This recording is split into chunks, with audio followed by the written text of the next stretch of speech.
6 బుడ్లు నింపినా 3 బుడ్లు నింపినా గవే 900 200 పింఛని 500కి ఇయ్యలేడు. మాకు ఇల్లు ఇస్తా అన్నాడు. ఇల్లు కట్టినా బీస్మిట్లు లేపినా రేకులు అది రేకుల దాకా స్లాబ్ దాకా లేపి ఇడిసబెట్టినా.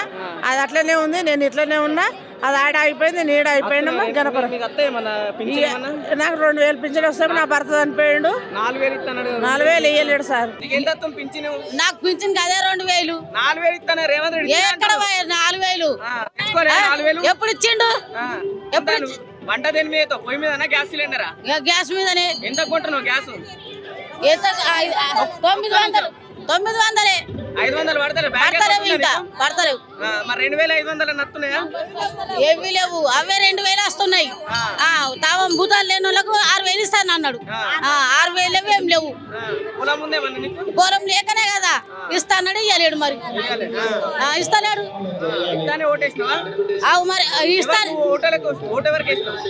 ఆయన దేవేంద్ర రెడ్డికి వేసినాం. ఇస్తాడని వేసినాం. మరి ఇప్పుడు పెట్టినాం. ఒక్కడు ఇట్లా పట్టించుకున్నోళ్ళే లేడు. ఊళ్ళో సర్పంచ్ లేడు. వార్డ్ నెంబర్ లేడు. ఎవరికన్నా పోయి చెప్తే ఆఫీస్లో అసలు మాకు తెలియదు అని అంటారు. 3 సంవత్సరాలు ఏమో దేని గురించి అసలేమో సంఘాల గురించే మీటింగ్ పెట్టిరు. ఓటేయమని ఇల్లు తిరిగిరు. వేసినాం. 3 సంవత్సరాలు అవుతుంది యాక్సిడెంట్ అయినా మొగడు చనిపోయి. ఈ వరకు పింఛనే గతి లేదు. అసలే లేదు. పింఛనే లేదు. పెట్టుకున్నా. మంచిగానే పెట్టుకున్నా. అన్నిట్లల్లో రాసి ఇచ్చిన. దేంట్లో అంటే దాంట్లో మీ సేవలో జరిగినాయి. చెప్పిన అన్ని చెప్పినాం. కానీ దేంట్లో అయినా వస్తాయి అంటారు. అప్లికేషన్ రాసి సేవ కొమ్మంటారు. కొల్చారం మండలం బొమ్మంటారు. అన్నిట్లలో రాసిస్తే అవుట్.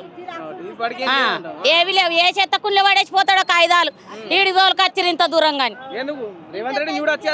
ఏమిటికి ఏడైనా కనిపిస్తాడు. టీవీలో కనిపిస్తలేడు రోజు. ఇక ఏదో రావాలని వచ్చినాం. అవును మరి అట్లనే మాట్లాడాలి. అట్లా మాట్లాడితేనే ఇస్తారు. ఉన్నాయి 5 గుంటలు. 5 గుంటల పొలానికి 3 పైసలు పడాయా? 3 పైసలు పడాయా 5 గుంటల పొలానికి? పెడతారు. చెప్పుకోవాలి. ఆడనేమో జన జాతర. మాకా 2 ఎకరాలన్నర. ఎంత తీసుకున్నారు రుణం? 90,000. 90,000. 2 లక్షల అందరికి వేసిన అంటున్నారు కదా. ఈ వరకు కాలే 90,000. పింఛన్ వస్తుంది నీకేమన్నా? పింఛన్ వస్తే మాకు చేయరా? ఎంత పింఛన్? ఎంత? 2,000. 4,000 ఇస్తున్నాడు కదా. 2,000. నీంట్లో 6 గ్యారెంటీలు ఎన్ని అందుతున్నాయి? 6 గ్యారెంటీలు ఇస్తున్నాడు కదా. 6 గ్యారెంటీలు పింఛన్ వస్తుందా? 4,000 వస్తున్నాయా? 2,000. గ్యాస్ సిలిండర్ వస్తుందా? 500కు. రుణమాఫీ అయిందా? కాలేదు. రైతు బంధు పడుతుందా? పడ్డది మొన్న అంతే. లేదు 500 950. అందరు కలిసి 1 లక్ష మాఫీ చేస్తే బాగుంటది కదా. ఏమో ఉన్నోళ్ళు లేనన్నారు. అందరు ఒక తీరు లేరు. ఇప్పుడు 1 కోటి మంది మహిళలు కోటీశ్వరులు చేస్తున్నారు కదా. మీ దాంట్లో ఎంతమంది కోటీశ్వరులు చేయలేరు? మందులు వస్తున్నారు. లోన్లు లేపుకొని కష్టాలు చేయడానికి చచ్చిపోతున్నారు. ఎంత తీసుకున్నావు? రుణం ఎంత ఉంది నీకు? 15 లక్షలు తీసుకుంటారు. ఇప్పుడు 2 లక్షలు ఉన్న వాళ్ళందరికి మా పైన అంటారు. మరి నీకు ఎందుకు కాలేదు? నాకు అద్దెకరం ఉంది సారు. అద్దెకరం ఉంది. నాకు అద్దెకరం ఉంది. మొత్తం లెక్కలేను. అద్దెకరం ఉంది కానీ అంత ఒక తీరు లేరు కదా. చెప్పమ్మా ఎంత? 2 ఎకరాలు ఉంది. పాపి కాలేదు. ఎకరా పొలం ఉంది. నా 2 బిడ్డలు పెళ్లి చేసిన. భూమి అమ్ముకున్నా. నా కళ్యాణ బస్సులు మొన్ననే చేసిన. నాకు ఎన్ని నెలలు అవుతుంది? ఏమది పెళ్లి అయ్యా? నెల అవుతుంది. మరి కళ్యాణ లక్ష్మి మా ఆయన ముసలైన. పరేడ్ గ్రౌండ్లో మనం దాదాపు వచ్చిన మహిళలందరితో చాలా వరకు మాట్లాడినాం. ప్రతి మహిళ చెప్తుంది ఏంటంటే మాకు ఇక్కడ కూడా ఇచ్చిన 6 గ్యారెంటీల విషయంలో కావచ్చు ఎక్కడ కూడా అందలేవు. మేము కేవలం మాకు సభ ఎందుకు జరుగుతుందో కూడా తెలియదు. కేవలం రేవంత్ రెడ్డి సభ పెట్టిందంటే మా విలేజ్లో డ్వాక్రా గ్రూపులు కావచ్చు లేకపోతే ఇతర సంఘాలు కావచ్చు వాళ్ళు చెప్తే వచ్చినాం తప్ప మాకు నిజంగా ఎందుకు వచ్చినాం ఏంటి అని కూడా మాకు క్లారిటీ లేదు. మన ఇంకొక పోస్టర్ చూడదు. ఎందుకంటే మహిళలకు వీళ్ళు ఎక్కడైతే పోస్టర్లు చెప్పుకుంటే దాదాపు అయితే ఒక గ్యాస్ సిలిండర్ 500కి ఇస్తామంటున్నారు. కానీ మహిళలని ప్రత్యక్షంగా అడిగితే మాకెక్కడ కూడా 500కు ఆ గ్యాస్ సిలిండర్ పడట్లేదు. గతంలో ఎంత అయితే పెట్టి కొన్నామో 900కు అదే 900లతో మేము ప్రస్తుతం కొన్నాము. అయితే పూర్తిగా ఆ ఇందిరా మహిళా శక్తి పేరట పర్యటనలో పెద్ద ప్రోగ్రామ్ నడుస్తుంది. కానీ ఇచ్చిన ఆ ఫ్లెక్స్లకు కావచ్చు దాంట్లో అడ్వర్టైజ్మెంట్ చేస్తున్న ఆ పనులకు కావచ్చు గ్రౌండ్ రియాలిటీలో ఎటువంటి లాభం లేదు. ఏ ఒక్క హామీ కూడా ఇక్కడ జరగలేదని చెప్పేసి ఇక్కడికి వచ్చిన ప్రజలు మహిళలే చెప్పడం జరుగుతుంది. ఎందుకంటే వాళ్ళే ప్రభుత్వాన్ని ఎంచుకున్నారు.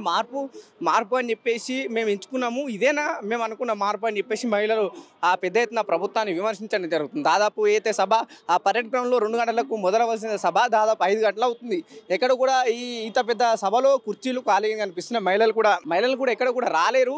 కేవలం బలవంతం పెడితే వచ్చింది తప్ప మా ఇష్ట ప్రకారంగా మేము రేవంత్ రెడ్డిని చూద్దామని కావచ్చు, మాకు ఇచ్చిన హామీల విషయంలో కావచ్చు, మేము మాకు అందిన సంతోషంలో రాలేము. కేవలం ఆ డ్వాక్రా సంఘాలు కావచ్చు, లేకపోతే విలేజ్లో ఉన్న కుల సంఘాలు కావచ్చు, అవి చెప్తేనే వచ్చినాం తప్ప మేము ఇక్కడికి రేవంత్ రెడ్డి కోసం కావచ్చు, ఇచ్చిన హామీలు అమలైన సంబరంలో కావచ్చు మేము రాలేమని చెప్పి చెప్తున్నారు. కానీ దాదాపు 5 గంటలు అవుతుంది. 2 గంటల కానీ సభ చెప్పిళ్ళు. ఇప్పటి వరకు అన్నం లేదు, నీళ్లు లేవు. ఇదే అట్లీస్ట్ ఇంత ఎండలో కూడా టెంట్లు కూడా వెయ్యలేరు. కేవలం ఈ ఎండలో నిలబడాల్సి వస్తుందని చెప్పేసి ఇక్కడ ఉన్న మహిళలు ఆవేదన వ్యక్తం చేస్తున్నారు.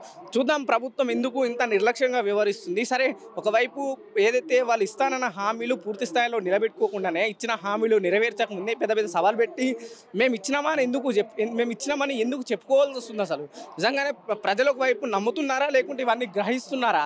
ప్రజాపాలన అని చెప్పేసి ఇదేనా ప్రజాపాలన, మార్పు ఇదేనా అని ప్రభుత్వాన్ని ప్రశ్నిస్తున్నా. ప్రభుత్వానికి ఎందుకు ఇంకా మేల్కొనట్లేదు, కళ్ళు ఎందుకు తెరవట్లేదు అని చెప్పేసి ఇక్కడికి వచ్చిన మహిళలు ప్రభుత్వాన్ని ప్రశ్నించడం జరుగుతుంది. కెమెరామెన్ కిరణ్తో పవన్, మిర్రర్ టీవీ, హైదరాబాద్.